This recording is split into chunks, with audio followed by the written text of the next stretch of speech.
Welcome, everybody, and thanks for joining us on episode 47 of Health Talk with Dr. Kell. I'm Niki Sterner, and today we are in part two of our series on body talk, learning how to hear and understand your body. Last week in podcast 46, we discussed what the eyes tell us is going on inside our body. This week, we're discussing the hair, tongue, and lips. Is your hair thinner now than before? Do you have spots of hair loss? Is your hair going gray? Have you looked at your tongue? Go ahead, grab a mirror and check it out. Do you have fissures on your tongue? Is there a white film covering it? Are there teeth marks along the edge? Is it red and glossy or inflamed? Do you have cracks in the corner of your lips? These are all signs of things going on internally in the body. Once you are aware of what to look for, you can hear what the body is telling you. Welcome, everyone, to Health Talk with Dr. Kell. I'm Niki Sterner, and this is podcast 47. This is part two of Body Talk. Learn how to hear and understand your body. Welcome to the show, Dr. Kell. Hi, Dr. Kell. Hi, Nikki. How are you? Good. Doing good. Good. Things going Good. I'm well. so excited to learn more about this because everybody has a body and we all have things that go on and we wonder what is that? Why is my shoulder hurt? Why am I losing hair? There's all different things. So, but before we get into that, I wanted to do the quote of the day. Sounds good. Okay. Success is often achieved by those who don't know that failure is inevitable. And that's by Coco Chanel. So I wanted people to have hope that, when they start to see the signs and symptoms that they can fix it. Success is within their reach. It's all a mindset, right, Dr. Kell? Yes, and when you think about that quote of the day, it's just very interesting to me because have you ever known somebody that just doesn't accept failure? They don't let it be a part of their mind. And you find that in typically very successful people. I have to say that sometimes to be successful, you have to become obsessed. That's what that thought of the day kind of says to me a little bit. Not even considering that this might not work for you. No matter what happens here, I'm just going to keep charging ahead. And you have to do that oftentimes in life if you want to achieve what you're really going after. But what I'm getting at here is what a lot of people don't realize is that they often pick the wrong goals. Like my goal is to be rich. Mm, I want this big, massive house at the beach and all these things and all this stuff. And the only way I get it is for me to get rich. And the only way I get rich is just to set those goals and go after it and ignore everything else in life. They often mm. achieve wealth. You can achieve wealth that way through a little bit of extreme effort, though. Failure hits everybody, and you either quit or you go on, climbing the Yeah. mountain and you decide, oh, I'm going to go back down now, this is too hard, or I'm going to get to the top no matter what. The problem is that sacrifice often occur, and you got to figure out, are those sacrifices worth it? Mm. And that's where I think, and sometimes you do have to consider, what if I don't do this? What if I give up on this goal? What if I decide to change my goal? What if I get into my goal and discover that what I really wanted out of this isn't really what I wanted at all? Yeah. So, granted, in this thought of the day, I think if you want to get something, you've got to put your full effort into it and ignore all failures and just keep driving and and ignoring almost, or at least being willing to accept that whatever sacrifices are involved in that are worth it, right? Yeah, that's true. You Yeah. know, because you always have to make sacrifices if you're going to achieve something that you consider worthwhile. And those are referring to the long term goals, of course. Anyway, I'm No, that rambling. was really, I'm really rambling. good. I was really enjoying that actually. Oh, good. No, yeah. I mean, the part about becoming obsessed about success, I think that was really cool. And then the sacrifices. There are going to be sacrifices if you really put this above everything else. Let's take that sidestep over into health. We're all about health, and health talk is what we talk about, right? And Yeah. today we're talking about body talk, continuing on about body talk, and so how do those goals and plans and sacrifices all connect with having good health? Have you ever met someone who smokes and says, You don't need to tell me that cigarette smoking is bad for me. I've heard it all. I enjoy smoking, so leave me alone. You ever heard that? I Yeah.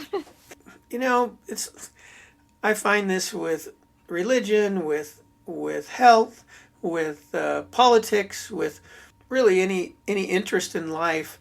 When we find something we really enjoy, what do we want to do typically if we're a well-rounded person? Once we find something we really like and enjoy, what typically do we then go do once we find it? We do it, but what typically does a person do after they do it and they find it's wonderful? I don't know. Of course, they keep doing it, but they share it. They share that knowledge with others. Oh. You've done that, right? You've started doing something you really liked, and then told a friend or a family member or your kids or your husband or whoever, and because you're excited about it and you want to share it, right? Yeah, heck yeah. Yeah. Well, we hope our listeners feel that way about our podcast. So Yeah. get out there and share it. But my point of all that was not just to promote myself, but to promote the show. Though I want to do that because we want to keep helping people. Yeah. But my point all there is that we want to teach you how to tell when you have a problem and to make your life better. And so we're sharing the message. And so you go out and share the message too. And with whatever you find in life as a wonderful thing, there's not enough people out there when they find something good. Here's the givers and takers in this world.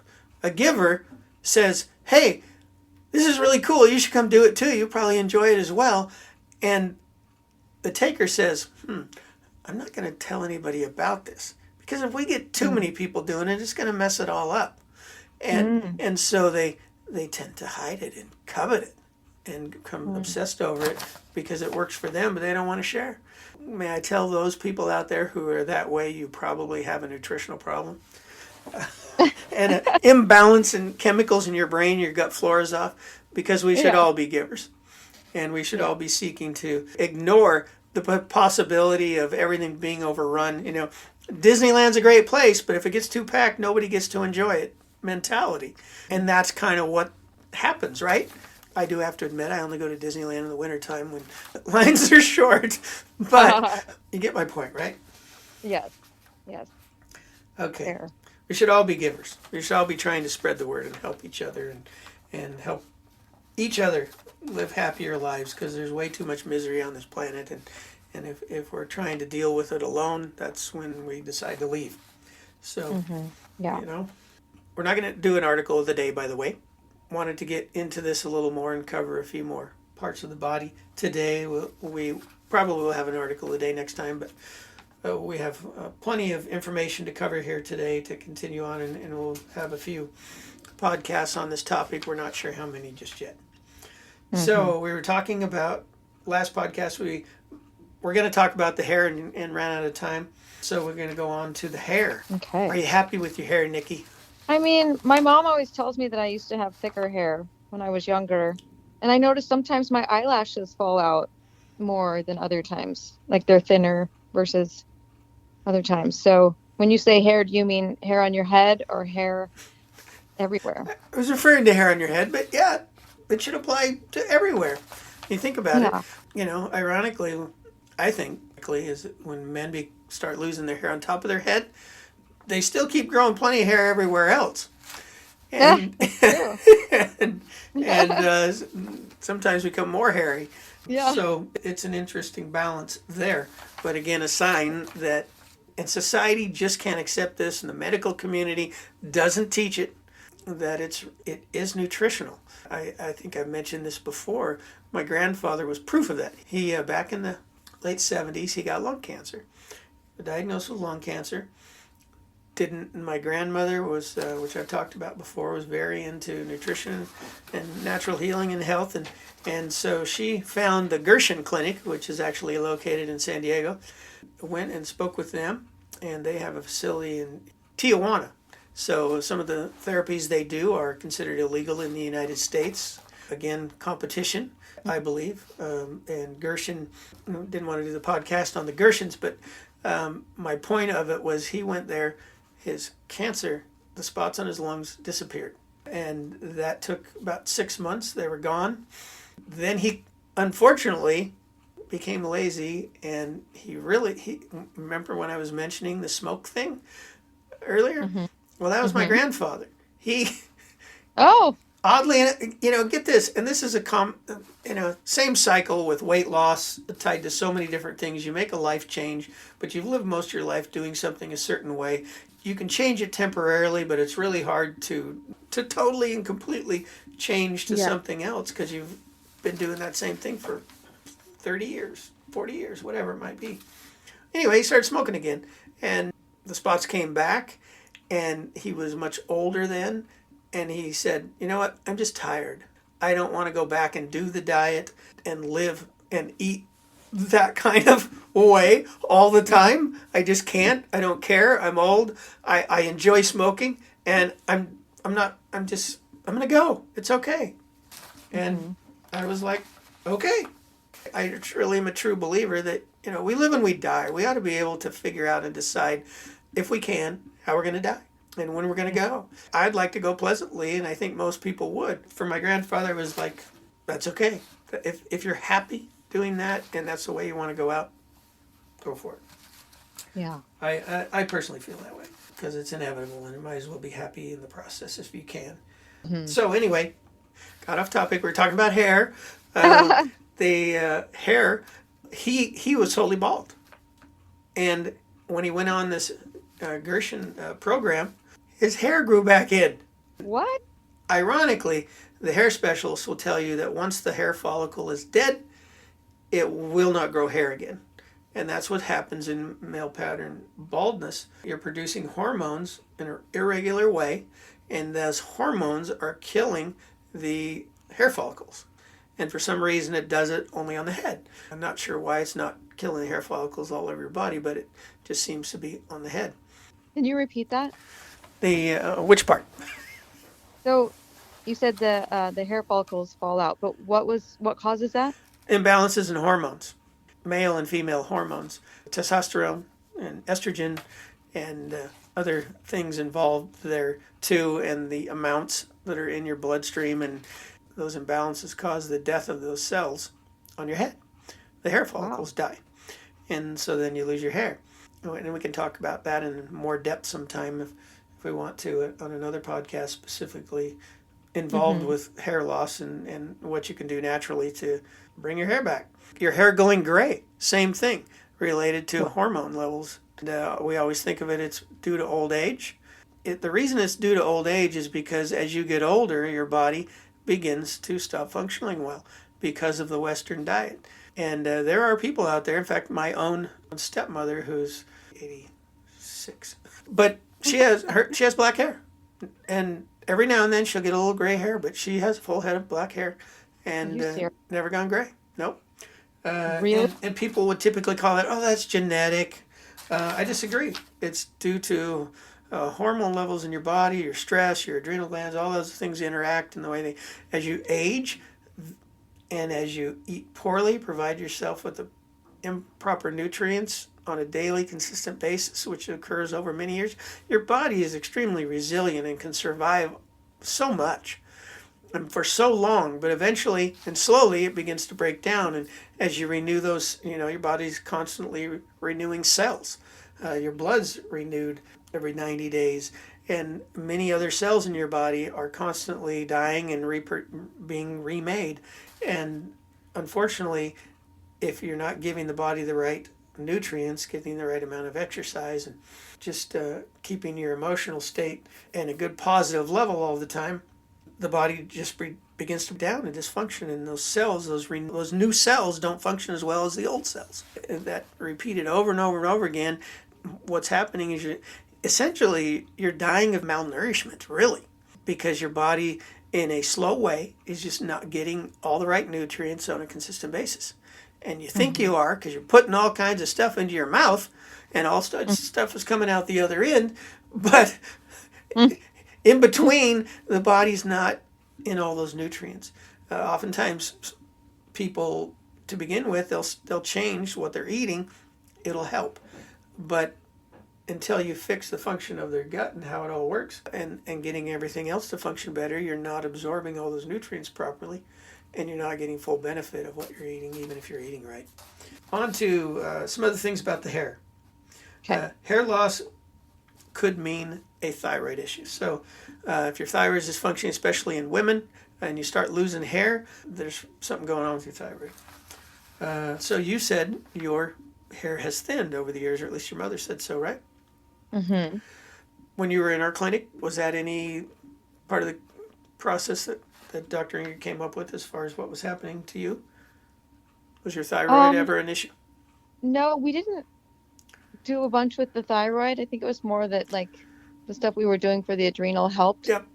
Before you moved, if you were still here and still working there, maybe, I don't know if that was ever anything you ever said to Ingrid either, Dr. Ingrid, about your health. Sometimes people forget to mention things that they don't see as significant. It sounds to me like you're still dealing with issues.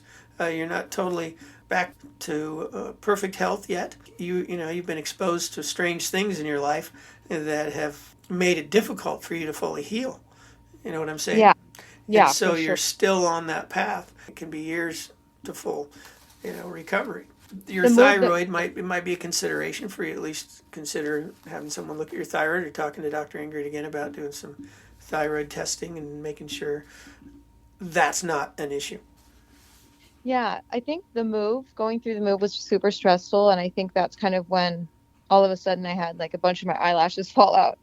And then, the Yeah. stress of Mm-hmm. living in a hotel for a month and then having stuff remodeled. And Yeah.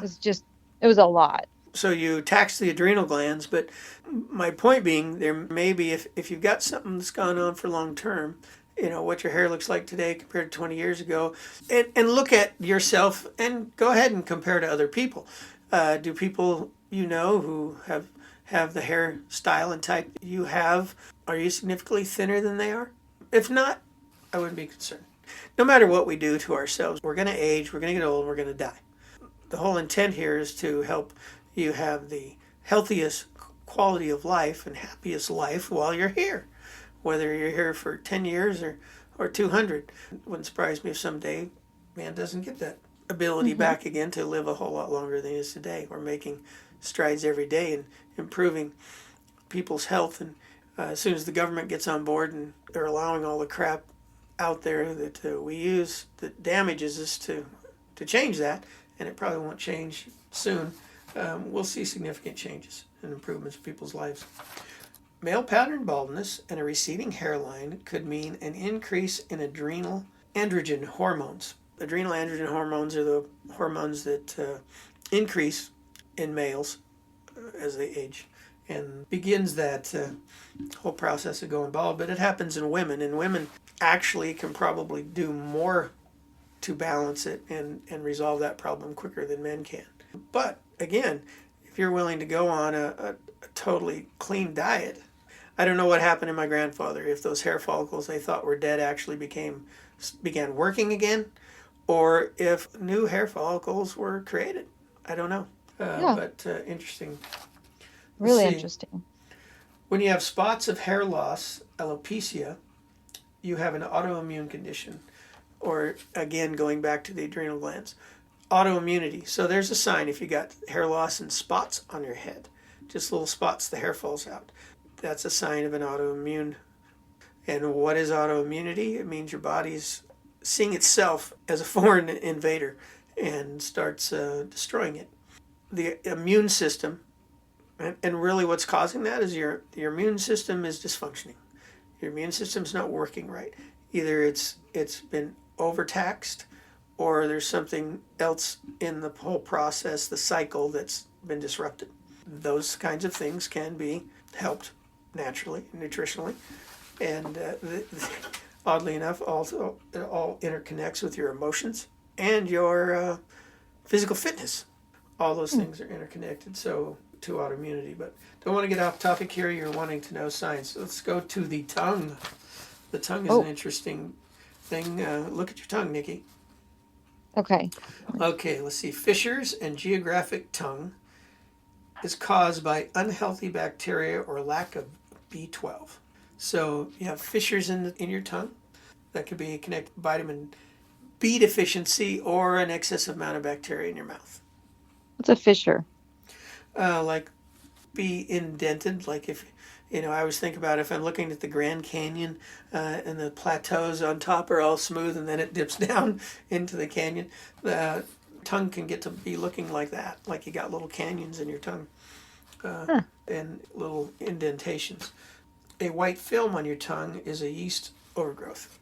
So if you're getting a white film on your tongue, it means you could have a candida or other bacterial growth, excessive. Basically, it's coming up through your throat. It's allowed that to start growing on your tongue because of imbalances in your nutrition, the acidity or in your mouth, and it's allowing all that to grow. And typically, if you're seeing it in your tongue, it's going on in your gut. You definitely need to go get some nutritional counseling and get that fixed because that is a very unhealthy way to live. That can lead to all these other things like autoimmunity, etc. It means your gut flora is really messed up. Mm-hmm. See, red glossy tongue is a vitamin B2 deficiency, and that one's pretty specific. So red glossy tongue. Look at B12 and B2 tend to be tied to the tongue. Red inflamed gums, vitamin C deficiency. Red inflamed gums. So bloody gums, gingivitis, not always connected to vitamin C, but obviously there is a connection. And most people don't get enough vitamin C, but you can get bleeding gums from bacteria in your mouth. The gums become inflamed because of bacteria, not just the candida. Brushing your teeth morning and evening and brush your tongue, but use good things on your mouth and on your teeth and in your tongue.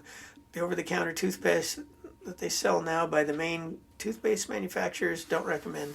You need to get a decent toothpaste. It's not too abrasive. It kills the bacteria in your mouth, the bad bacteria. Do that on a daily basis and it keep your gums healthy. Okay, any questions there about gums? Nikki? Tongue and gums. I was gonna say, I think that was good. I know I get like on the tongue. Did you talk about like the grooves on the side? Oh, no, we didn't. I'm glad you mentioned that's a sign that your tongue's swollen. Amazing, right? Who would think your tongue swells? But yeah. Yeah, that means that is a sign of ongoing chronic inflammation in your body. Oh, And a lot of people have that. I I have. mean, it's just a. Do you have grooves? Do you have that Yes. indentations like your teeth indented in the sides of your tongue? Yes. Yes. That is a sign of inflammation going on still in your body. If you start looking at people's tongues, to the ones if you want to, I suppose you could ask a stranger, "May I see your tongue?" Your reactions would vary, right? Yeah. Anyway, yeah, that's a sign that's inflammatory processes going on inside your body. That's something to figure out why that's happening, and then follow according. Could be mineral imbalances. Can cause that swelling of the tissues and a whole lot of other things. The lips, cracks in the corners of your lips, which also would go along with the glossy red tongue. Vitamin B2 deficiency. So if you're prone to cracking in the corners of your lips, of your mouth there, of your lips there, when they meet above and below, B2. Okay, so Dr. Kell, you talked about B2 deficiency for a few things here. Where can we find B2? Like what type of food sources? You're very smart. I know you are. Do you have any Actually, idea? Do you yes, I know? just found it. Oh, So you it did. says, yep, riboflavin, B2, is found mostly in meat and fortified foods, but also in some nuts and green vegetables. And here is the list: eggs, organ meats, such as beef liver, chicken breast, salmon, almonds, and spinach. Those are the main ones. So to become Yeah. B2 deficient is probably not real common, but when do you see cracked corners of the lips? Oftentimes in wintertime, probably more common in kids. I had someone come in the office yesterday with their daughter that having some health issues after COVID, but things like when we got to talking, I'm like, got her on a lot of carbs, a lot of sugar. Oh, she loves sugar. I can't get her to stop eating candy and this and that, Yeah. and I'm like, okay, well, first place to start. But people don't think about that. She just kind of looked at me like, huh? How could that be connected? So we'll see if Or she like, does. Go ahead. or like, huh? How do you cut sugar out of a kid's diet? Right. That's true too. I didn't think of that. It Yeah. wasn't so much a that I didn't know what you're talking about. It's I don't know how to get her to stop eating it without her, Yeah. and I'm like, okay, who's in charge here? You or the kid? It's funny, Dr. Kell, Yeah, is like, I have three kids, and one of them, my middle one, Breezy, yep, she is like a sugar-aholic, yeah. like I used to be. And the other two are like, they'll take it here or there, but she's like every day. There are things that can be done to help her. Part of the reason she's having those sugar cravings is because of the imbalances in hormones from eating the sugar. So Mm, it's yeah. a perpetual cycle that builds on itself. You could look at it, though it's not quite, the mechanism isn't quite working this way, but it gives you an analogy where you become resistant to a drug and have to take more of it to get an effect. That's Mm, not exactly the way it works with sugar, but you could think of it that way, that your body just wants more and more and more of it. mm, And it begins to run on it. And unfortunately, for most people, when you have an excess of sugar like that, your body, usually up to age 12 or so, kids can get away with it. You still have overweight kids, but it just often seems with children up to about age 12, a lot of them can eat whatever they want and they don't really get fat. It's when they start, when they go through puberty and the hmm hormone levels start changing and their metabolism starts changing and everything's changing. And that's when that sugar and increased sugar levels really hits and the hormone levels cycle to a damaging level essentially. And the thing that would shut off your sugar cycle isn't taking place, and so your appetite is always there. And because you like sugar the most, that's what you want to eat first. But mm, it's really your hunger trigger. You're having something in your brain. There's something in your brain is saying, "I need more energy. I need more juice here." And when you go eat a little sugar, you get a little juice, and so that hmm becomes an addiction. We've talked about it before, and we did a podcast on sugar, a few podcasts on sugar earlier in the podcast. I think it's like somewhere between 10 and 20 there, the podcasts on sugar. Talk about all that and how can become an addiction and the things you can do to change that. So maybe we can talk later about how to help her with that. Yeah, for sure. We haven't covered as many as I wanted to, Nikki, but I think we're here at the end already. Yeah. We've covered some things, talked about some useful things, and I have a long list of other things. So we're going to get several podcasts or several episodes from this, and Yeah. we'll keep talking about it. We have to talk about the nails and signs you see in the nails and in the skin, and we cover and go more into the hormones that Yeah. because Dr. Berg is into the keto diets. Some of his discussion and the information I've taken from him, hormones that trigger fat burning and hormones that trigger fat storage. And so we're going to go into some of that too, and signs and symptoms that you see. Like there are body types, and where you store fat on your body can tell you what is happening inside your body that's not working. For Oh, for instance, someone who tends to gain weight all over their body, mm-hmm. that points at thyroid. Someone who carries a protruding belly, you often see in people that drink a lot of alcohol. In men, they don't look like they're pregnant, and in women, they look like they're pregnant. So, but you know what I'm talking about. It's just this round pouch. And if you look at a man, when he takes his shirt off, he doesn't have a lot of fat there. It just looks like he's really bloated, and that's exactly what he is. He's bloated. And there's a whole bunch of fluid that's gathered inside his abdominal cavity. His liver's become fatty, and he's retaining all kinds of liquid around the intestines and the liver. And all that fluid is just hanging in there and causing his belly to protrude because of the dysfunction. And it happens in women as well. The other two that are on the list here that we'll talk about is a sagging belly and a lower pouch in your belly. Now, it's hard to describe without looking at the picture. So I'm not sure how we get people to totally understand what those two are. But one's an adrenal type body, one's an ovarian type body. So basically, these are signals to us when you come into our office. If you're overweight, that is. If you're not, then these signs are not very helpful. But if you're overweight, we can look at you and say, okay, got problems with your liver. Oh, you've got problems with your adrenals. Oh, you've got problems with your thyroid. Oh, you've got problems with your ovaries. or with hormones in connection to the ovaries. And are these absolutes? No. There's overlap, and it's very interesting information. We'll continue to talk about it in the future. We don't want you self-diagnosing, but we want you recognizing that you've got a problem and what it could be. So then you seek out a holistic healthcare provider, first of all, to see if it can help it all naturally and help you restore you back to good health. Great. Well, thanks for covering hair, tongue, lips. I'm looking forward to hearing about more of the signs and symptoms to look at in our bodies and watch for. And it's really, really interesting stuff, Dr. Kell. Thank you so much. You're welcome, Nikki. Thanks, everybody, for listening as well. Where do they email us, Nikki? Health Talk with Dr. Kell, DrKell, @gmail.com.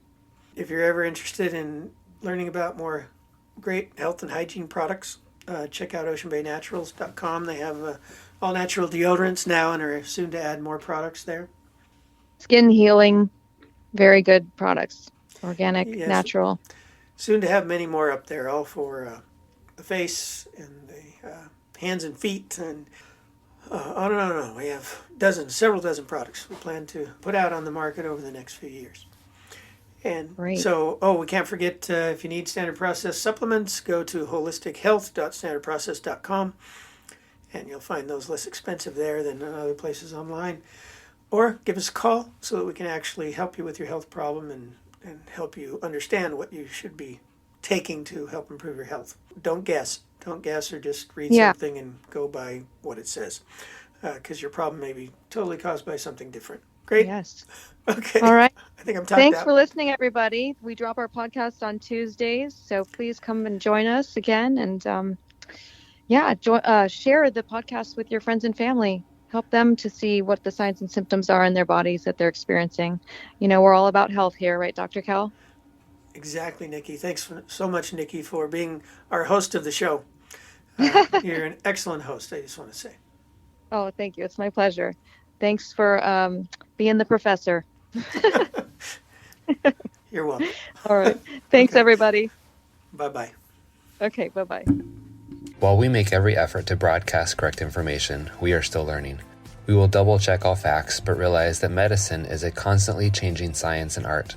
One doctor may have a different way of doing things from another. We are simply presenting our views on how to live a healthy lifestyle that will be as evidence-based as possible. We welcome any comments, suggestions, or corrections of errors. We take no money from drug or device companies. By listening to this podcast, you agree not to use this podcast as medical advice to treat any medical condition in either yourself or others, including but not limited to patients that you are treating. Consult your own physician for any medical issues that you may be having. This entire disclaimer also applies to any guests or contributors to the podcast. Under no circumstances shall Dr. Kell Fullerton or any guests or any contributors to the podcast or any employees, associates, or affiliates of Dr. Kell Fullerton be responsible for damages arising from use of this podcast. This blog should not be used in any legal capacity whatsoever, including but not limited to establishing standard of care in a legal sense or as a basis of expert witness testimony. No guarantee is given regarding the accuracy of any statements or opinions made on this podcast. Our website, blog, and podcasts are all HIPAA compliant. While you may give your email address to subscribe to the website posts or to post information on the website blog, we will never share your email address or contact information with any third parties without your explicit permission. The contents of Health Talk with Dr. Kell podcast and the show notes are all copyrighted. All blog posts, podcasts, and show notes that are distributed to the public for free can be redistributed via hard copy or electronic copy for free only if Health Talk with Dr. Kell is included as the acknowledged author within the actual media that is being redistributed. The Health Talk with Dr. Kell podcast is a production of the Orange Stack, with executive producers Dr. Kell Fullerton and Eric Hammond and hosts Niki Sterner.